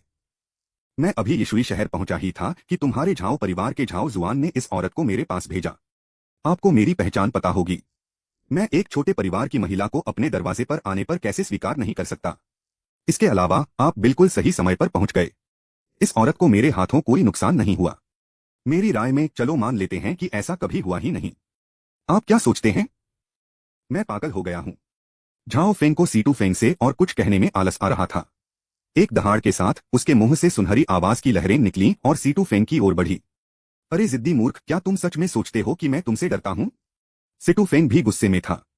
बिलुओ काउंटी के शहर के मालिक का दूसरा बेटा और जुआनजी संप्रदाय का अंदरूनी शिष्य होने के नाते उसे अपना घमंड था। वह झाओ फेंग से सावधान था, लेकिन इसका मतलब यह नहीं था कि वह झाओ फेंग से डरता था। वह झाओ फेंग से लड़ना नहीं चाहता था, लेकिन इसका मतलब यह नहीं था कि अगर झाओ फेंग लड़ता तो वह वापस लड़ने की हिम्मत नहीं करता। जैसा कि कहा जाता है, शेर भी खरगोश का शिकार करने के लिए अपनी पूरी ताकत लगा देता है। अब जब उसने चाल चलने का फैसला कर लिया है तो वह झाओ फेंग को कोई मौका नहीं देगा। बूम! सिटू फैंग ने हाथ बढ़ाया, उसकी हथेली हवा में घूम रही थी, जिससे तेज एनर्जी निकल रही थी। उसकी हथेली से एमरल्ड लाइट के छल्ले निकले जो सुनहरी सोनिक तरंगों से टकरा रहे थे। थंडरक्लैप पाम जुआनजी सेक्ट के अंदर यूनिवर्स लेवल का एक मशहूर हाई ग्रेड मार्शल आर्ट है। इसके हथेली के वार बहुत ताकतवर और भारी होते हैं, जैसे आसमान में बिजली कड़कती है, बहुत तेज और सब कुछ चकनाचूर कर देने वाले। जब इस पाम टेक्निक में महारत हासिल हो जाती है तो एक ही वार से 9 स्टार मार्शल जनरल को आसानी से मारा जा सकता है। Bang bang bang! पलक झपकते ही हरे रंग की गरजती हुई हथेली की ताकत सुनहरी सोनिक तरंगों से टकराई, जिससे दबे हुए गरजते धमाकों की एक सीरीज शुरू हुई जिसने हेवनली रैंक के नंबर 1 कमरे को हिला दिया, जिससे छत के बीम गिरने लगे। फिर थंडरक्लैप, पाम फोर्स और गोल्डन साउंड वेव ने एक दूसरे को कैंसिल कर दिया। सीटू फैन की आंखों में हैरानी की एक झलक दिखाई दी, जैसे वह गोल्डन साउंड वेव की ताकत से हैरान हो गया हो। लेकिन फिर वह एक पल में झाओ फेंग की ओर दौड़ा। उसकी दाहिनी हथेली फिर से झाओ फेंग की ओर बढ़ी। उसकी हथेली से एमरल्ड लाइट की एक किरण निकली, जिससे उसके हाथ पर एक छोटा एमरल्ड बादल बन गया। अचानक हरे भरे बादल से दबाव का एक घना एहसास फैल गया, जो झाओ फेंग पर दबाव डाल रहा था। फिर छोटे एमरल्ड ग्रीन बादल से एक और एमरल्ड ग्रीन बादल निकला, और फिर एक तीसरा बादल दिखाई दिया। रोशनी का हर बादल बनने के बाद उससे फैलने वाली दबाने वाली भावना कई गुना बढ़ गई। इस दबाने वाली भावना का ज्यादातर हिस्सा झाओ फेंग की तरफ इकट्ठा होकर दब गया, जिससे उसके आसपास की हवा घनी हो गई, जैसे किसी अनदेखी ताकत ने उसे जबरदस्ती कैद कर लिया हो। यह क्लाउड डिस्पेलिंग थ्रीफोल्ड पाम है, जो जुआनजी सेक्ट की सबसे मशहूर टॉप ग्रेड मार्शल आर्ट है। जुआनजी संप्रदाय में इस मार्शल आर्ट का अभ्यास आमतौर पर केवल मार्शल किंग लेवल के एक्सपर्ट ही करते हैं। सीटू फैन का रुतबा बहुत अच्छा था और उसने जुआनजी सेक्ट में रिश्तों का एक मुश्किल नेटवर्क बनाया था, जिससे वह इस यूनिवर्स लेवल मार्शल आर्ट को सीख सका। कमीने, जब तुम मुझे उकसाते हो तो यही होता है। मर जाओ। पलक झपकते ही सिटू फेंग की हथेली, जिस पर 3 पन्ने जैसे रोशनी के बादल थे, झाओ फेंग के सिर पर आकर गिरी। उसकी स्पीड हवा जैसी थी और उसका जोर बिजली जैसा था। हथेली का यह वार शायद एक छोटे पहाड़ को भी चकनाचूर कर देगा। तुम्हें लगता है कि तुम मुझे मरने देने के लायक हो? झाओ फेंग का चेहरा नफरत से भरा था। उसका दाहिना हाथ अभी भी जीशान को पकड़े हुए था और उसकी असली एनर्जी बढ़ रही थी, जो जीशान को थ्रीफोल्ड क्लाउड पियर्सिंग पाम के दबाव से बचा रही थी। उसने धीरे से अपना बायां हाथ उठाया, अपनी इंडेक्स फिंगर बढ़ाकर सीटू फैन की हथेली की ओर इशारा किया। उसकी स्पीड धीमी और आसान लग रही थी, लेकिन असल में यह बहुत तेज थी। जब सीटू फैन की हथेली उसके माथे से 1 फुट दूर थी, तो उसकी उंगलियों ने सीटू फैन की हथेली को छुआ। फुस! उसकी उंगली से एक साफ क्रिस्टल जैसी लाल तलवार की आभा निकली, जो तुरंत सिटू फैन की पूरी बाह में घुस गई। एक पल में सिटू फैन की हथेली के चारों ओर मौजूद 3 हरे हरे बादल गायब हो गए। झाओ फेंग को घेरने वाला दबाव का अदृश्य एहसास तुरंत गायब हो गया। सीटू फेंग का हाथ ढीला होकर उसकी बगल में गिर गया। इस मौके का फायदा उठाते हुए झाओ फेंग ने सिटू फैंग के पेट में लात मारी, जिससे वह उड़ गया। लात की जबरदस्त ताकत से सिटू फैंग का पेट जोर से हिलने लगा। वह झुका हुआ था, अपने बिना चोट वाले हाथ से अपना पेट पकड़े हुए, जमीन पर आधा लेटा हुआ था। उसका चेहरा दर्द और हैरानी से भरा हुआ था। असंभव, असंभव! यह किस तरह की मार्शल आर्ट तकनीक है?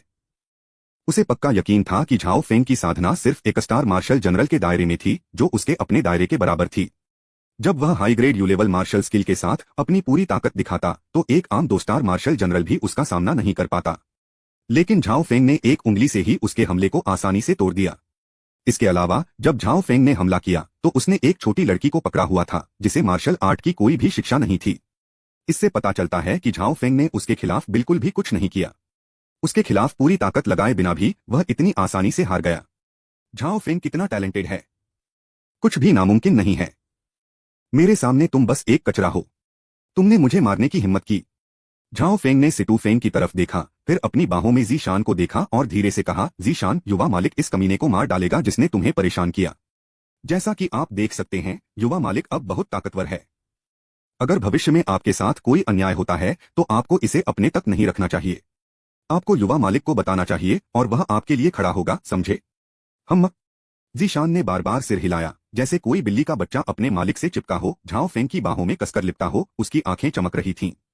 अध्याय 18 रहस्यमय आदमी की खबर। जीशान की पूजा का थोड़ी देर मजा लेने के बाद झाओ फेंग ने सीधे सीटू फेंग की तरफ उंगली उठाई। तेज लाल तलवार की एनर्जी आसमान में गिरी, जिससे सीटू फेंग चौंक गया, जो आधा जमीन पर लेटा हुआ था, इतना कि उसका चेहरा पीला पड़ गया। उसने तलवार की एनर्जी से बचने के लिए अपनी पूरी ताकत लगा दी। फुस! लाल तलवार की एनर्जी उस जगह पर लगी जहां सिटू फैंग लेटा हुआ था, जिससे फर्श में एक गहरा, बिना तल वाला छेद बन गया। हिस! सीटू फैंग चौंक कर हांफने लगा। अगर ऐसी तलवार की एनर्जी किसी के शरीर में घुस जाए, तो यह पक्का जानलेवा होगा। कमीने, तुम आखिरी कोशिश कर रहे हो। क्या तुम्हें लगता है कि तुम अभी भी जिंदा रह सकते हो? झाओ फेंग ने नफरत भरा चेहरा दिखाया और उसका हाथ फिर से हिला और उसकी 4 उंगलियों में तलवार की चमकती हुई एनर्जी चमक रही थी। झाओ फेंग, क्या तुम पागल हो? तुमने मुझे मारने की हिम्मत की। क्या तुम झाओ परिवार को खत्म करना चाहते हो? मैं तुम्हारी चीज बर्बाद कर दूंगा। मैं बिलो काउंटी के शहर के मालिक का बेटा हूं। भले ही तुम खुद स्वर्ग के राजा हो, मैं आज तुम्हें मार डालूंगा। झाओ फेंग को सिटू फेंग की पहचान की बिल्कुल भी परवाह नहीं थी। उसकी 4 उंगलियों पर 10 मेरिडियन डिवाइन स्वॉर्ड की तलवार एनर्जी पहले ही रिलीज हो चुकी थी और ऐसा लग रहा था कि यह सिटू फेंग को छेदने वाली है। रुको, अभी रुको। झाओ फेंग, मैं मुझे कुछ कहना है। सीटू फैंग घबराकर चिल्लाया। एक तलवार के औरा ने उसे लगभग मार ही डाला था। अगर एक साथ 4 तलवार के औरा निकल जाएं, तो वह उनका सामना कैसे कर पाएगा? चुप रहो, जाओ और नरक के राजा से बात करो। झाओ फेंग ने एक पल भी संकोच नहीं किया।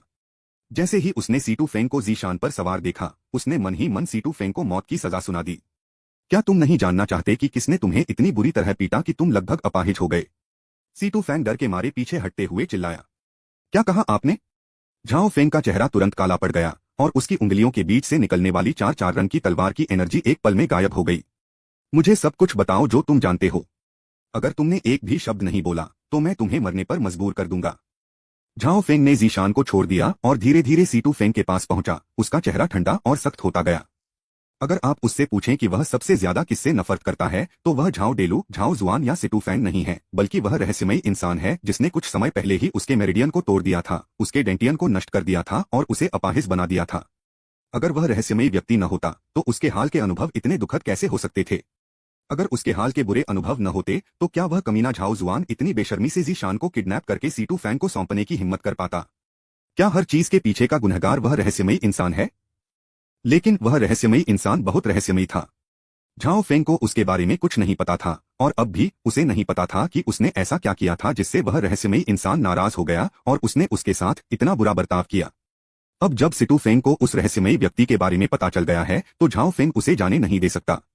मैं मान सकता हूं, लेकिन तुम्हें मार्शल वर्ल्ड के हेवनली दांव से कसम खानी होगी कि तुम मुझे नहीं मारोगे।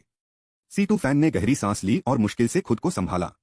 वह झाओ फेंग से पूरी तरह डर गया था। वह आदमी पूरी तरह से पागल था। उसे यकीन था कि झाओ फेंग सच में उसे मारना चाहता था। झाओ फेंग ने जो मारने का इरादा दिखाया, वह असली था। उनका एक खास रुतबा है और भविष्य भी अच्छा है। उसने झाओ फेंग की हिम्मत के साथ जुआ खेलने के लिए अपनी जान जोखिम में डालने की हिम्मत नहीं की। कसम खाना। झाओ फेंग ने अपनी आंखें सिकोड़ लीं और मुंह बनाया। हाँ, सही है। जब तक तुम मार्शल वर्ल्ड के हेवनली दांव की कसम नहीं खाते, मैं उस व्यक्ति के बारे में एक शब्द भी नहीं बोलूंगा। सीटू फेंग का चेहरा बहुत भद्दा था।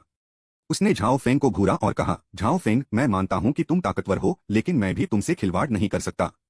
मेरा कल्टीवेशन लेवल तुम्हारे जैसा ही है। अगर मैं मरते दम तक लड़ता हूं, तो तुम्हें कोई फायदा नहीं होगा। मत भूलना, तुम्हारी गोद में एक लड़की है जिसे मार्शल आर्ट की बिल्कुल भी कल्टीवेशन नहीं आती। क्या तुम्हें लगता है कि अगर हम मरते दम तक लड़ेंगे तो वह ठीक रहेगी? तुमने मुझे धमकी देने की हिम्मत की। झाओ फेंग की आंखों में ठंडी चमक आ गई। यह कोई धमकी नहीं है, मैं तो बस एक तथ्य बता रहा हूं। जैसे कि उसे झाओ फेंग की कमजोरी मिल गई हो, सीटू फेंग की आवाज में धीरे धीरे कॉन्फिडेंस आ गया और उसके इमोशंस धीरे धीरे स्टेबल हो गए। अब वह घबराया हुआ नहीं था। कमीने, तुझमें हिम्मत है। झाओ फेंग की आंखें सिकुड़ गईं और उसने सीटू फेंग की ओर एक और कदम बढ़ाया, जिससे सीटू फेंग, जो अभी अभी संभला था, डर के मारे फिर से पीछे हट गया। कमीने, बस इतनी ही हिम्मत है तुझमें। तुम। झाओ फेंग उसे कमीना कहता रहा, जिससे सीटू फेंग को बहुत गुस्सा आया, लेकिन झाओ फेंग की जबरदस्त ताकत की वजह से उसने जरा भी नाराजगी दिखाने की हिम्मत नहीं की।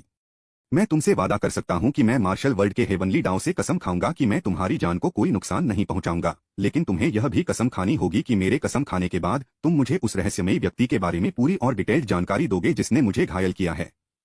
कर सकना। फिर दोनों ने मार्शल वर्ल्ड के हेवनली दांव के सामने कसम खाई।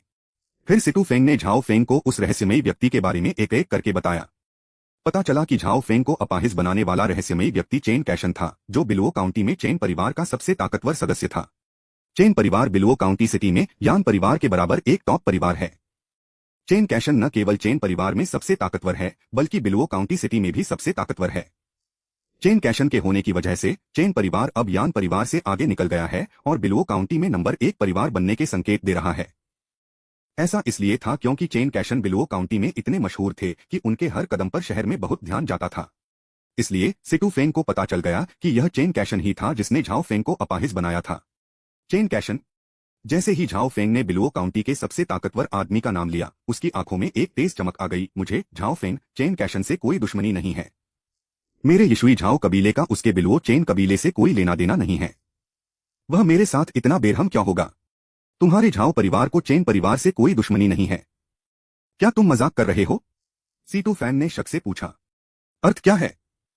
तुम्हें सच में नहीं पता? सीटू फेंग और भी हैरान हुआ, लेकिन फिर उसे राहत मिली। हाँ, यह सही है। यह 18 साल पहले हुआ था। उस समय झाओ फेंग, तुम पैदा भी नहीं हुए थे, इसलिए यह नॉर्मल है कि तुम्हें इसके बारे में पता नहीं है। गोलमोल बातें करना बंद करो और सीधे कह दो। 18 साल पहले आपके झाओ परिवार में एक बहुत ही टैलेंटेड जीनियस पैदा हुआ जिसने रैंक में धूम मचा दी। पहले तो पूरे यशुई शहर में अजय बना, फिर पूरे बिलुओ काउंटी शहर को जीत लिया और आखिर में कहा जाता है उसने लियांग किंगडम की राजधानी में भी धूम मचा दी, अपने साथियों को हैरान कर दिया। उस समय चेन कैशन बिलुओ काउंटी में एक मशहूर युवा जीनियस था। जब तुम्हारा झाओ परिवार का जीनियस बिलुओ काउंटी में धूम मचा रहा था तो चेन कैशन उसे रोक देगा। नतीजा साफ है, चेन कैशन आपके झाओ परिवार की काबिलियत का मुकाबला नहीं कर सकता और बुरी तरह हार गया। यह तो स्वाभाविक है कि वह इस वजह से आपके झाओ परिवार से नफरत करता है। लेकिन मुझे यह अजीब लगता है कि जब तुम्हारे झाओ परिवार ने इतना बड़ा जीनियस पैदा किया है तो तुम पिछले 18 सालों से यशुई शहर में क्यों बंद हो? और चेन कैशन ने तुम्हारे झाओ परिवार से बदला लेने का फैसला पहले या बाद में क्यों नहीं किया, बल्कि तुम्हारे झाओ फेंग यान परिवार की तीसरी लड़की से सगाई होने के बाद ही किया? क्या वह तुम्हें अपाहिज बनाने आया था? यह सचमुच हैरान करने वाला है। अध्याय 19 सीटू फैंग को पदच्युत करना। हमारे झाओ परिवार में एक बार एक बहुत बड़ा जीनियस पैदा हुआ था और फिर उसके अजय समय में इस आदमी ने चेन कैशन को पीटा और फिर चेन कैशन मुझसे परेशानी ढूंढने आया और मुझे अपाहिज कर दिया। झाओ फेंग को अचानक डिप्रेशन महसूस हुआ। वह तो बस एक मासूम दर्शक है। उसे ऐसी चीज के लिए दोषी ठहराया जा रहा है जिसके बारे में वह जानता भी नहीं है या उसने कभी सुना भी नहीं है। वह व्यक्ति कौन है? झाओ फेंग ने दांत पीसते हुए पूछा। मुझे इस बारे में नहीं पता। वह आदमी तो टैबू लगता है। पिछले 18 सालों में मैंने बिलुओ काउंटी में किसी को भी उसके बारे में बात करते नहीं सुना। लेकिन आप वापस जाकर अपने झाओ परिवार के बड़ों से पूछ सकते हैं, उन्हें पता होना चाहिए। सीटू फेंग ने सावधानी से जवाब दिया। वह अभी भी हैरान था और फिर पूछा, झाओ फेंग, मुझे सब पता है, मैंने तुम्हें सब कुछ बता दिया है, क्या मैं अब जा सकता हूं? टहलना। झाओ फेंग एक पल के लिए हैरान रह गया, फिर गुस्से से मुस्कुराया। उसकी 5 उंगलियों पर जो 4 रंग की तलवार की एनर्जी खत्म हो गई थी वह फिर से दिखाई दी और बाहर निकलने लगी। झाओ फेंग, तुम क्या करने की कोशिश कर रहे हो? मत भूलना तुमने मार्शल वर्ल्ड के हेवनली दाव से कसम खाई थी। सीटू फेंग का एक्सप्रेशन एकदम बदल गया और वह जल्दी से पीछे हट गया, जाते जाते चिल्ला रहा था। तो क्या हुआ अगर मैंने कसम खाई? मैंने सिर्फ यह कसम खाई थी कि मैं तुम्हें नहीं मारूंगा, लेकिन मैंने यह कसम नहीं खाई थी कि मैं तुमसे पंगा नहीं लूंगा। झाओ फेंग ने मुंह बनाया और अपनी हथेली सीटू फेंग की तरफ बढ़ा दी। उसकी 4 उंगलियों के बीच लिपटी 4 रंगों वाली 10 नसों वाली तलवार की एनर्जी हुश की आवाज के साथ निकली, जिससे हवा में 4 नसों वाली दिव्य तलवारों की मारक लाइन बन गई और वह सीटू फेंग की तरफ मुड़ गई। तुमने ज़ीशान को परेशान किया और तुम्हें लगता है कि तुम बिना किसी नुकसान के बच जाओगे। तुम सपना देख रहे हो। झाओ फेंग, तुम बेशर्म बदमाश हो, मैं तुमसे मरते दम तक लड़ूंगा। सीटू फेंग गुस्से में डरा हुआ था। जैसे ही उसने यह कहा, मुश्किल, गहरी और बहुत तेज 4 रंगों वाली दिव्य तलवार मारने वाली व्यूह रचना पहले ही उसके पास पहुंच चुकी थी। उसने जल्दी से अपनी हथेलियों से वार किया और बादल हटाने वाली 3 गुना हथेली की पूरी ताकत लगा दी। उसकी हथेलियों के बीच 6 पन्ने जैसे हरे असली एनर्जी वाले बादल खिल उठे जो जोरदार दबाव के साथ फूट पड़े।